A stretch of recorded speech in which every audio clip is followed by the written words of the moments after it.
গণতন্ত্ৰৰ চতুৰ্থ স্তম্ভ সংবাদ সেৱা আৰু সাংবাদিকসকল।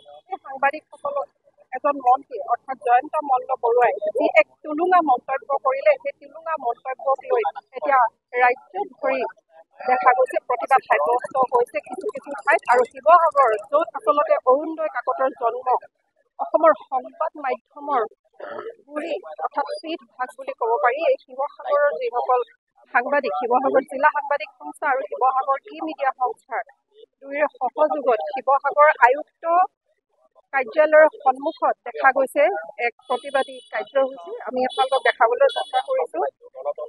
শিৱসাগৰৰ জিলা সাংবাদিক সংস্থা আৰু শিৱসাগৰ মিডিয়া সংস্থাৰ উদ্যোগত অসম চৰকাৰৰ মন্ত্ৰী জয়ন্ত মল্ল বৰুৱাৰ যি এক টুলুঙা মন্তব্য, তুচ্ছ মন্তব্য, তাৰ বিৰুদ্ধে এক প্ৰতিবাদী কাৰ্যসূচী তাতে ৰূপায়ণ কৰা দেখা গৈছে।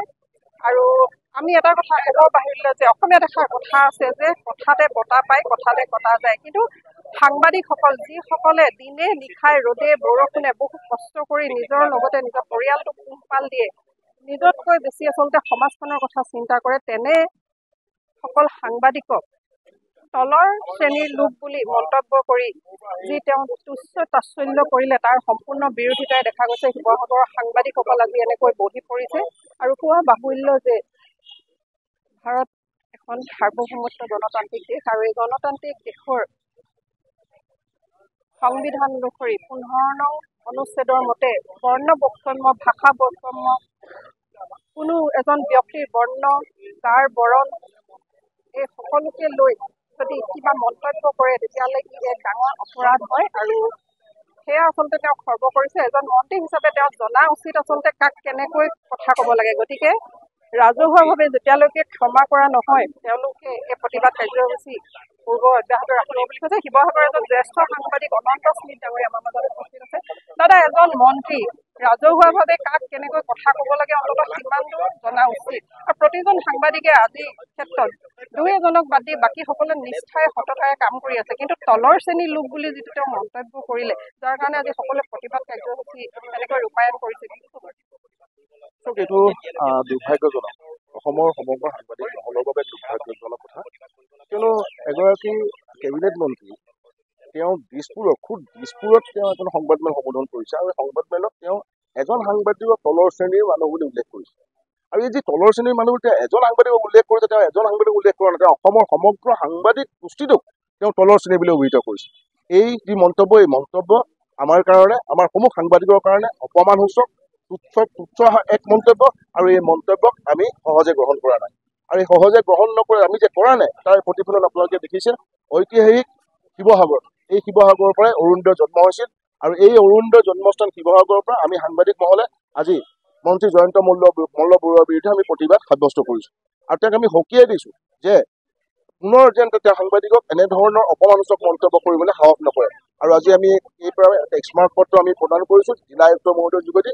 আৰু আমি অসম চৰকাৰক প্ৰদান কৰা স্মাৰক পত্ৰ আমি দুটা বিষয় উল্লেখ কৰিছো। এক হৈছে মন্ত্ৰী জয়ন্ত মল্ল বৰুৱাই অসমৰ সাংবাদিকক আগত ৰাজহুৱা ক্ষমা প্ৰাৰ্থনা কৰক।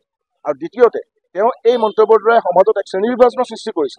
তেওঁ সংবিধানৰ সমতাৰ অধিকাৰ তেওঁ খৰ্ব কৰিছে। আৰু ইয়াৰ দ্বাৰাই তেওঁ যি অনুচ্ছেদ, সংবিধানৰ 15(1) অনুচ্ছেদ তেওঁ খৰ্ব কৰিছে। সেয়েহে আমি অসম চৰকাৰক আহ্বান জনাইছো, অসম চৰকাৰক দাবী জনাইছো যে সংবিধানৰ অনুচ্ছেদ খৰ্ব কৰাৰ অপৰাধত তেওঁৰ প্ৰতি এক বিহিত ব্যৱস্থা গ্ৰহণ কৰক। ধন্যবাদ অনন্ত।